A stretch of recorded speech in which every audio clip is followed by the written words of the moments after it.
complicado, bastante difícil. No es fácil predicar acerca de este tema, pero con la ayuda del Señor, hermanos, vamos a estar viendo lo que el Espíritu Santo quiere hablarnos a nuestras vidas. Y antes de comenzar, quiero pedirle, así como está, que oremos. Padre, te damos gracias en esta hora por tu presencia en este lugar, Señor, porque has tenido a bien bendecirnos, Señor, has tenido a bien hablarnos, has tenido a bien, Señor, estar con nosotros, a pesar, Señor, de nuestras faltas, a pesar de nuestras debilidades, Señor. En esta hora, Señor, queremos venir delante de ti humildemente, Señor, reconociendo que todo lo que tenemos, Señor Jesús, nos lo has dado tú. Padre Santo, en esta hora queremos poner nuestra mente, nuestro corazón, nuestra vida misma, Señor Jesús, para retener tu palabra y ponerla por obra, Señor. Que esto no sea solamente un bonito tiempo que estemos alabando y glorificando al Señor, sino que realmente tu Espíritu descienda en medio de la congregación, Señor, sanando, tocando los corazones, transformando las vidas, llevándonos al arrepentimiento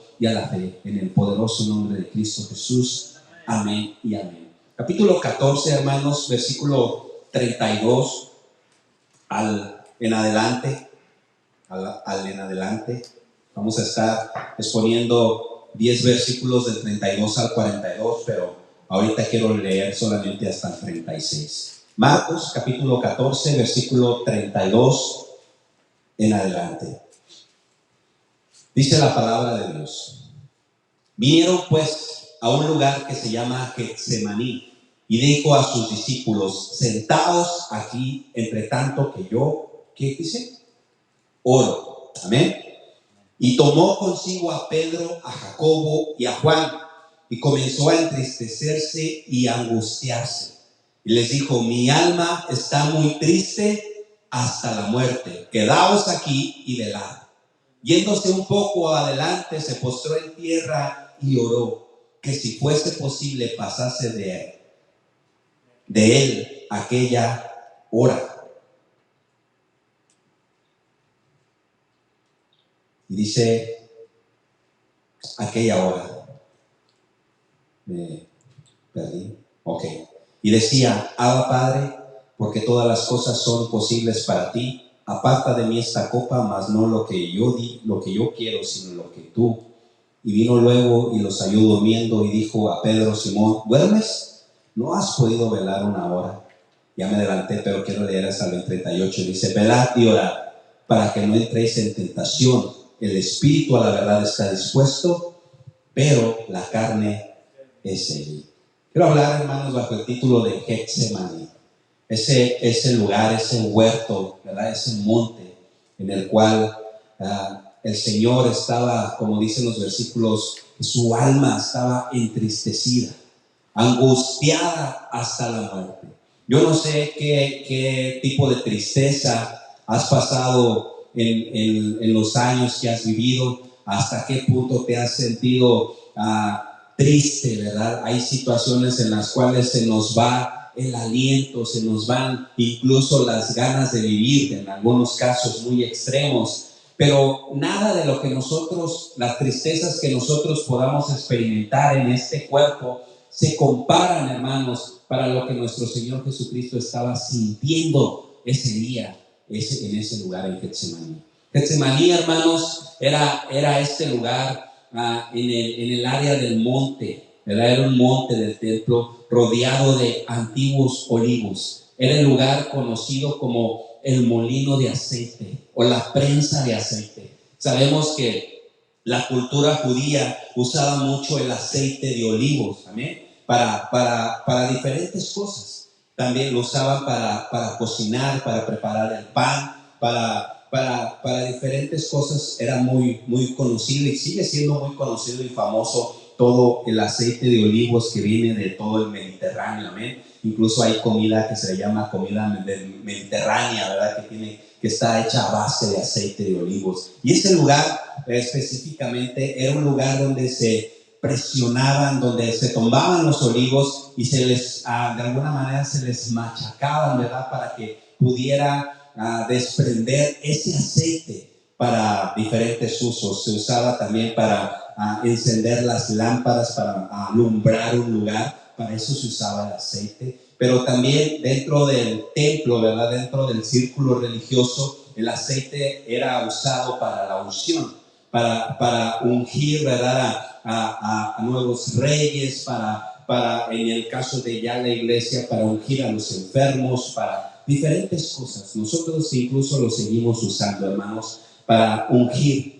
Y en ese lugar, hermanos, en ese lugar conocido como la prensa de aceite, en ese lugar donde se presionaban esas olivas para sacar ese aceite, de alguna manera, hermanos, el alma de nuestro Señor Jesucristo estaba siendo presionada, estaba siendo triturada para que desprendiese, hermanos, de Él ese aceite con el cual nosotros hemos sido sellados para el día de nuestra redención. En ese día, hermanos, el Señor con sus propias palabras estaba diciendo cómo se sentía espiritualmente y físicamente. Dijo: mi alma está turbada hasta la muerte. Era un lugar en donde las aceitunas, hermanos, eran molidas para obtener ese aceite, como lo digo. Pero así también nuestro Señor Jesucristo sería molido espiritualmente ahí. Estaba en un punto, hermanos, en el cual ya no había más de ahí. Estaba en nivel de estrés. Yo me imagino que él sentía, era algo que lo había sobrepasado. Estaba llorando, incluso pasó algo químico en su cuerpo, lo cual muchos lo han explicado en este tiempo, en lo cual llegó a sudar gotas de sangre. Era tanto lo oprimido que se sentía, ¿verdad?, que empezó a sudar gotas de sangre. Es algo muy extremo lo cual estaba pasando en el cuerpo humano de nuestro Señor Jesucristo. ¿Y sabes por qué? ¿Y sabes para qué? Para que tú y yo, el día de hoy, estuviéramos sentados aquí dándole honra, gloria y alabanza por un sacrificio que ninguno merece, pero Él, por su gracia y por su misericordia, nos lo está entregando por medio de la fe. Dice la Biblia que comenzó a entristecerse y a angustiarse. Yo inicié preguntando: ¿te has sentido triste en algún momento? ¿Te has sentido con una angustia que no sabes qué hacer, que no sabes qué decisión tomar? Pues no se compara, hermanos, para lo que el Señor estaba sintiendo en ese momento. Dice que el alma estaba muy triste hasta la muerte. Jesús sabía cuál era la voluntad del Padre. Y no somos trinos, hermanos, pero lo entendemos de esa manera. ¿Amén? Aún así, Él soportó esa angustia. Aún así, Él voluntariamente, puso su vida por pecadores como tú y como yo, que no merecíamos ni no merecemos ni una gota de su sangre. No fue tanto, hermanos, el horror de la tortura física que lo tenía así. No fue tanto quizás el miedo por cargar una cruz pesada y ser llevado a la cruz. No fue eso lo que le atormentaba, hermanos. Era el horror espiritual de la cruz, el ser hecho pecado. Porque escrito está: maldito todo aquel que sea colgado en un madero. Y Él se hizo pecado, hermanos. Él asumió el pecado del mundo entero. Él pagó el precio que cada uno de nosotros debería pagar por amor a nosotros, por amor y por misericordia a nosotros. Al que no conoció pecado, por nosotros, dice la palabra de Dios, fue hecho pecado, para que todos nosotros fuéramos hechos justicia de Dios en Él. ¿Qué quiere decir eso? Es como, hermanos, como que tú tienes una deuda impagable. ¿Cuántos le deben al IRS? ¿O cuántos deben un carro, una casa? Ya mejor ni le sigo, ¿verdad? Pero haz de cuenta que tienes una deuda impagable. Ponle los ceros que quieras esa deuda. ¿No? ¿Qué te parecen unos 5 milloncitos? ¿7? ¿8? Ponle los ceros que quieras. Algo que no vas a poder pagar en toda una vida. Tal vez sí, no sé. Pero haz de cuenta que todos, hermanos, tenemos una deuda impagable. Y llega alguien al cual nosotros no le pedimos que nos la pague. ¿Y sabes qué hace, hermanos? Salda tu deuda. Ya no debes nada. Y no solamente eso, sino que te pone un depósito que nunca se va a acabar.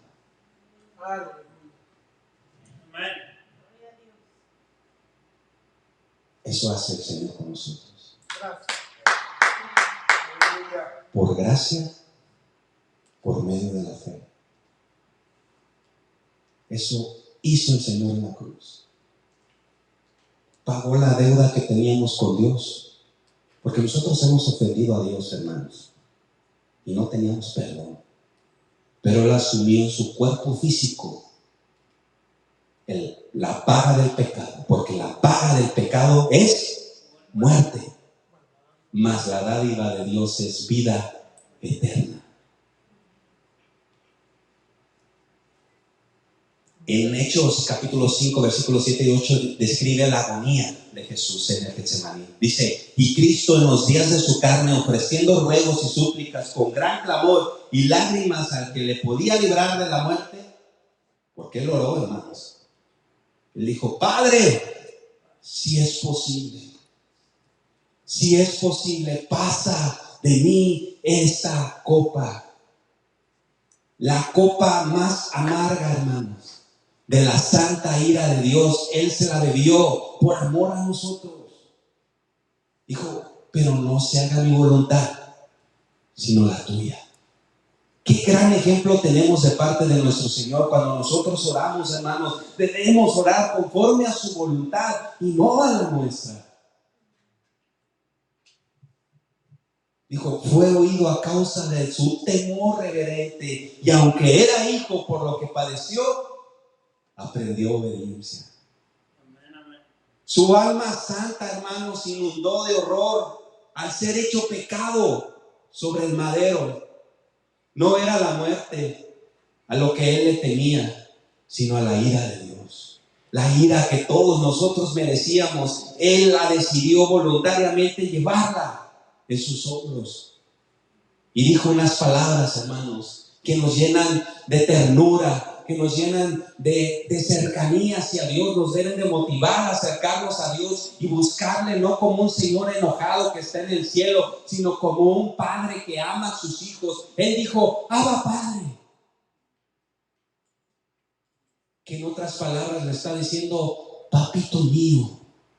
Así como nuestros hijos nos llamaban cuando estaban pequeños, así se acercó y llamó al Padre. En ese momento de profunda angustia, Jesús no se sintió lejos del Padre.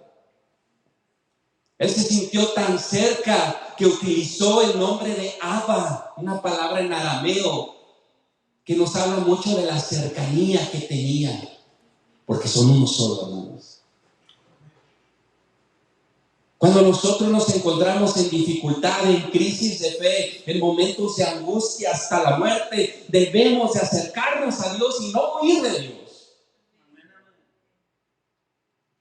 Cuando pecaste, cuando te equivocaste, cuando la regaste bien feo, hermano, no corras de Dios, más mejor corre hacia Dios. Acércate a Él. Él te estará esperando con los brazos abiertos. Sí, hermano, Él va a venir a juzgar a vivos y muertos, pero en el día de hoy todavía hay gracia para todo aquel que viene a Él por medio de la fe, por medio de la confianza en Él.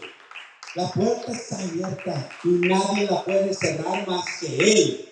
Esa puerta de la salvación se cerrará cuando Jesucristo venga por segunda vez, hermanos. Pero el día de hoy se sigue presentando como un Salvador en el cual tú puedes confiar y depositar todas tus cargas. Nuestra copa, hermanos, nunca puede ser tan amarga y tan profunda como la fue la de Él. Y había en su copa algunos ingredientes que te quiero decir el día de hoy. Algunos ingredientes que jamás te vas a topar tú. Por más que digas: hermano, yo he sufrido mucho, yo he experimentado mucho dolor. No me digas que el Señor me entiende. Claro, hermano, Él te entiende a la perfección. Él fue 100% Dios, es 100% Dios, pero también fue 100% hombre, para que Él se puso en nuestro lugar, hermano. Es lo que te quiero decir. Cuando te sientas que nadie te entiende, que nadie te comprende, hay alguien que te comprende a la perfección. Hay alguien que te entiende, hay alguien que ha vivido ese dolor. Y es nuestro Señor Jesucristo. La amargura del pecado estaba ahí, pero Él había vivido eso para todos aquellos que creen en Él. Sigue habiendo oportunidad para que creas en Él. No te estoy hablando de que te cambies de religión, te estoy hablando para que vengas a Cristo. Él es el verdadero Dios, dice la palabra, y la vida eterna. Wow. ¿Quién puede rechazar tan grande crecimiento, hermano? ¿Quién puede rechazar vivir eternamente? Un compañero de trabajo que se cree que todas las puede y que todos le tienen miedo, grandote, ponchado. Platicando con él me decía, yo tengo miedo a la muerte. Me quedé pensando, pues yo no. ¿Será que desde chiquito he estado muy cerca? Pero no, después me di cuenta de que no es por eso, hermanos. Yo me quedé pensando que yo en su caso también temería morir. Porque los que están sin Cristo, los que están sin esperanza, deberían temer. Pero los que estamos en Cristo, hermanos, la victoria de Cristo es nuestra victoria. ¿Y sabes qué pasó al tercer día, hermanos, en la cruz? Él venció la muerte. Él venció la muerte. La ira de su padre estaba ahí, como dijo un predicador, pero Él la bebió toda y no dejó ni una sola gota para que cualquiera forme parte de su pueblo. Ya sea de un lado, de otro, somos parte de un solo pueblo. Hermano, yo soy de Michoacán, eres parte del pueblo de Dios, si has venido a Él en arrepentimiento y fe. Así es que ya no vamos a decir, yo soy de aquí, yo soy de allá. Mejor digamos, yo soy de Cristo. Porque Él me compró con su sangre. Él me rescató. Ahora llevo su apellido. Soy cristiano, sirvo al Señor. No por lo que yo soy, sino por lo que Él hizo en mi favor. El Señor dijo, mas no se haga lo que yo quiero, sino lo que tú. La lucha, hermanos, fue la cruz. La lucha de la cruz, fue ganada ahí, en el Getsemaní. Antes, hermanos, que Él fuera a la cruz, Él estaba ganando y dándole en la cabeza al diablo, porque eso significa pisarle la cabeza, una herida de muerte con la victoria en la cruz. Si fuese posible, dijo Jesús, no estaba pidiendo permiso para dejar que la humanidad pereciera en el infierno, no, hermano. Él estaba pidiendo al Padre si había una otra forma posible para salvar a la humanidad, pero no había otra forma, hermano. Durante el Antiguo Testamento, desde que la primer pareja en el Edén, Adán y Eva, pecaron, desobedecieron a Dios, comieron del fruto prohibido y después se dieron cuenta de que estaban desnudos delante de la presencia del Señor, sintieron vergüenza. ¿Y qué hicieron? Trataron de cubrir su desnudez con hojas de higuera. ¿Qué tapan las hojas de higuera? Ustedes que saben de eso. ¿Verdad que nada? Entonces el Señor en su misericordia, hermanos, y simbólicamente estaba abriéndonos el panorama de la redención. Tomó dos animales inocentes para sacrificarlos y obtener sus pieles y así cubrir la desnudez de esa primer pareja que desobedeció a Dios. Desde ese momento, hermanos, unos inocentes habían que ser sacrificados para cubrir los pecados del pueblo. Cuando la institución religiosa empezó a trabajar, los sumos sacerdotes sacrificaban animales para hacer expiación por los pecados del pueblo. Pero el Señor hizo un solo sacrificio para todos nosotros y para siempre en la cruz. Él se sacrificó, hermanos, y cada gota de su sangre alcanza para salvar a todo el mundo, a todo aquel que viene a Él en arrepentimiento y fe. Porque de tal manera amó Dios al mundo que dio a su Hijo unigénito para que todo aquel que en él cree, que dice, no se pierda, mas tenga vida eterna. Porque Dios no envió al mundo no envió Dios su Hijo al mundo para condenar al mundo. Entonces, ¿qué hacemos nosotros? Condenamos entre nosotros, sino para que el mundo sea salvo por él. Ese es el camino, hermanos, que nosotros debemos de seguir. Versículo 37 dice: vino luego y los halló durmiendo y dijo, le dijo a Pedro, Simón, ¿duermes? ¿No has podido velar una hora?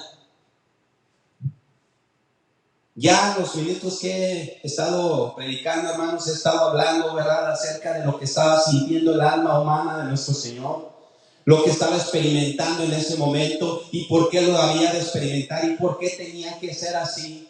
Entonces el Señor, ¿verdad?, convocó a sus discípulos ahí en el monte de los olivos para que ellos velaran y oraran. Pero ¿qué pasó? Se encuentra con esta sorpresa, encontrando al buen Pedro, que en esta ocasión le llama por su antiguo nombre, Simón. A eso me dice algo a mí, hermanos. ¿Por qué le dijo Simón y no Pedro?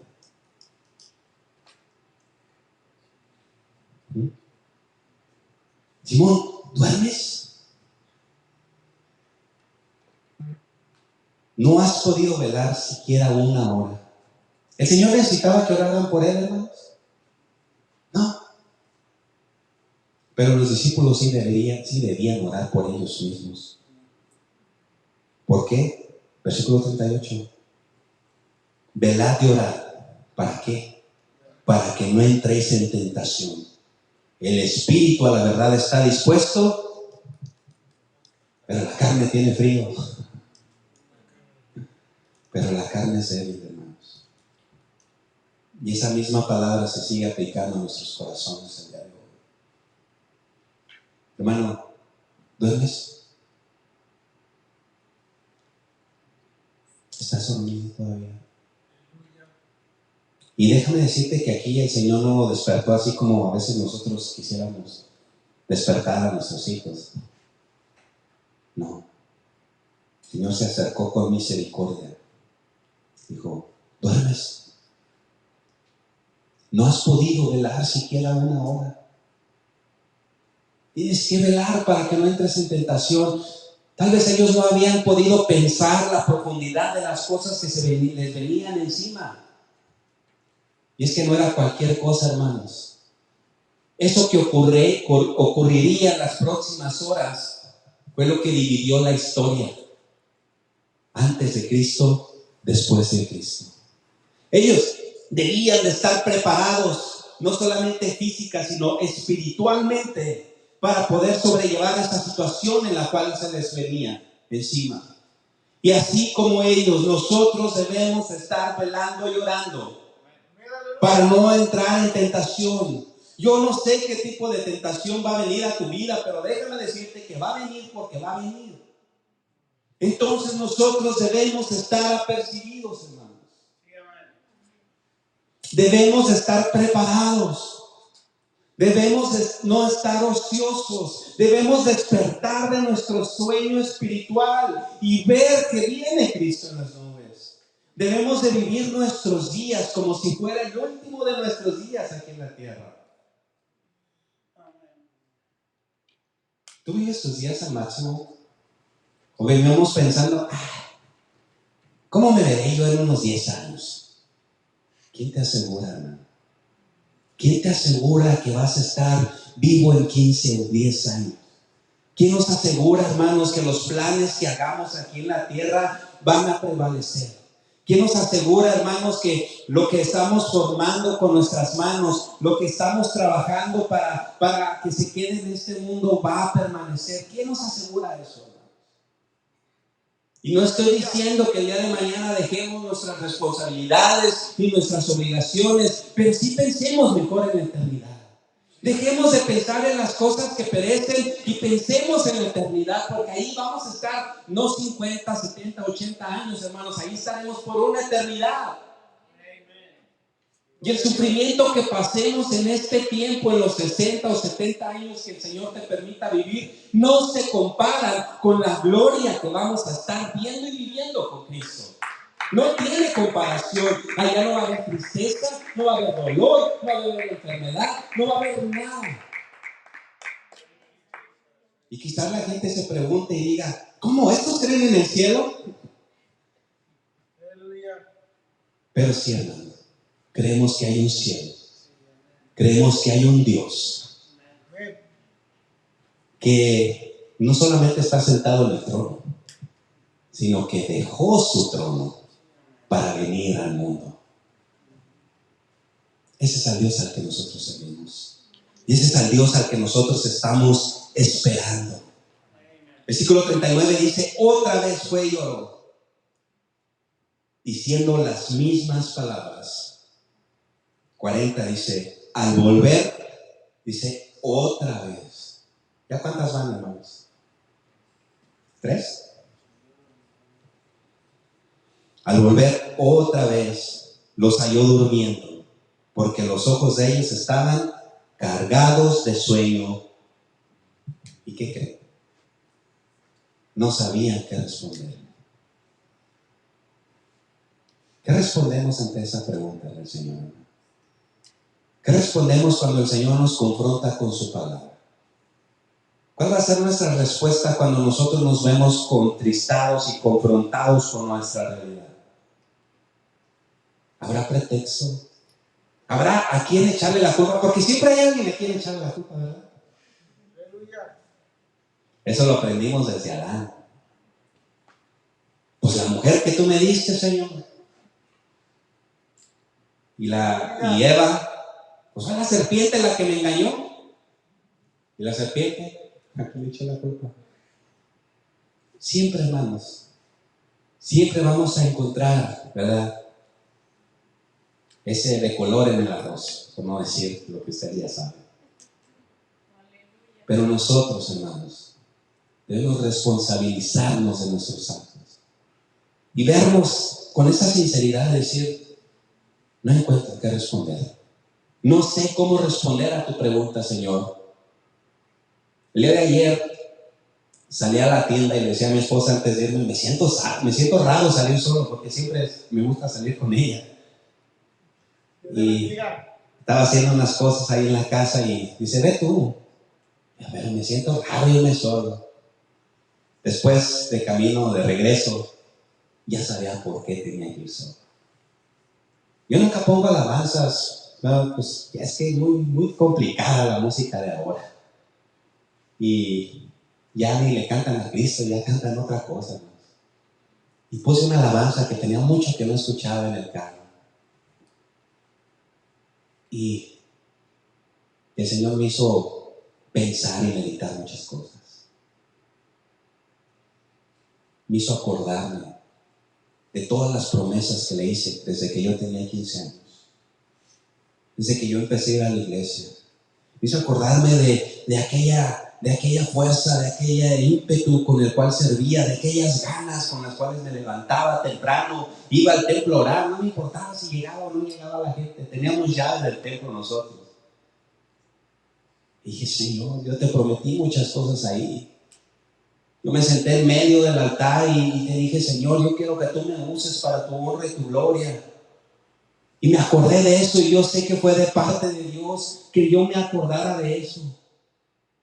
Y yo sé que es de parte de Dios que yo te recuerde eso, hermano. Acuérdate, recuerda aquel momento que pasaste en intimidad con tu Señor. Y arrepiéntete así como lo hice yo el día de ayer. Si te has dormido en el camino, si no has aguantado velando y orando, hoy es un día importante. Hoy es un día que nosotros podemos usar para doblar nuestras rodillas y venir delante de su presencia diciéndole, Señor, me acuerdo que te prometí que te iba a servir con todo mi corazón. Perdóname porque no lo he hecho, pero en esta hora, si a ti te place, úsame para tu honra y tu gloria. Y no solamente, hermanos, como para sentir bonito, aunque sí sentí muy bonito y cargué pilas. Pero es importante, hermanos, que meditemos en nuestro andar, en nuestro caminar. No hagamos vano el sacrificio que hizo nuestro Señor Jesucristo en la cruz, porque fue un precio muy caro que pagó por nosotros. Pagó la deuda que teníamos con nuestro Señor, con nuestro Dios, y nos puso su justicia en nuestra cuenta.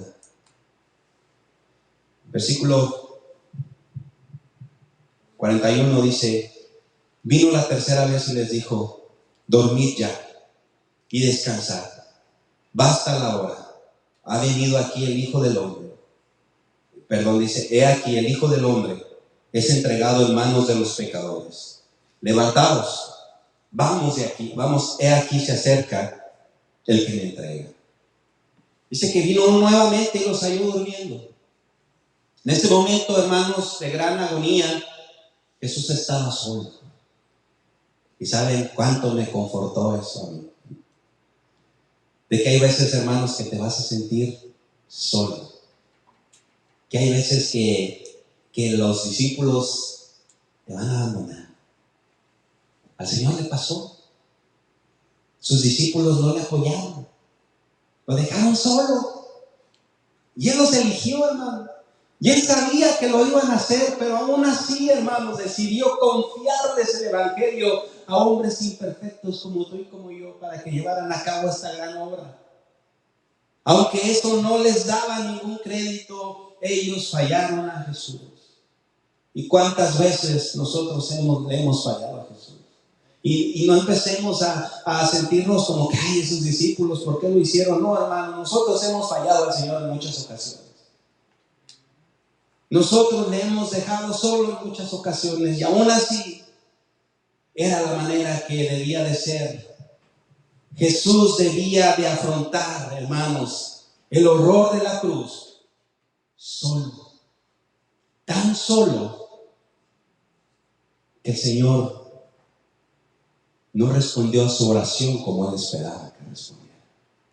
Sí respondió a su oración, pero no como Él quisiera que respondiera. El Señor dijo: Simón, ¿duermes? No es necesario, hermanos, el ver a Jesús enojado con sus discípulos. No es así. Lo dijo con amor, en un entendimiento compasivo, porque el espíritu está dispuesto, pero la carne es débil. La carne se cansa.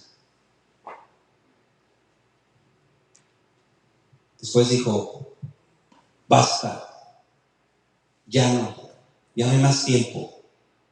No debemos de pensar, hermanos, que Jesús estaba enojado o irritado debido a que sus discípulos no le ayudaron. Él quería que los discípulos le ayudaran a estar de pie en oración. No para el bien del Señor, sino para el bien de ellos mismos. Jesús podía estar solo de pie, hermanos, contra toda la prueba de la cruz. Pero ellos, al no orar, no iban a poder con lo que se venía encima. En esta ocasión, hermanos, tal vez tú digas: bueno, ¿y eso qué tiene que ver conmigo? Yo creo que sí tiene que ver con nosotros. Yo creo que ya es tiempo, como dije en alguna ocasión, que pasemos de las palabras a los hechos. Que por predicaciones, hermanos, por mensajes, pues no nos podemos quedar. Pero que cada uno analice su corazón, examine su corazón. Si realmente, hermanos, hasta aquí hemos vivido para la gloria de Dios, o solamente nos hemos conformado con una religión, con cumplir con ciertas reglas, ciertas cosas, y estar bien con eso.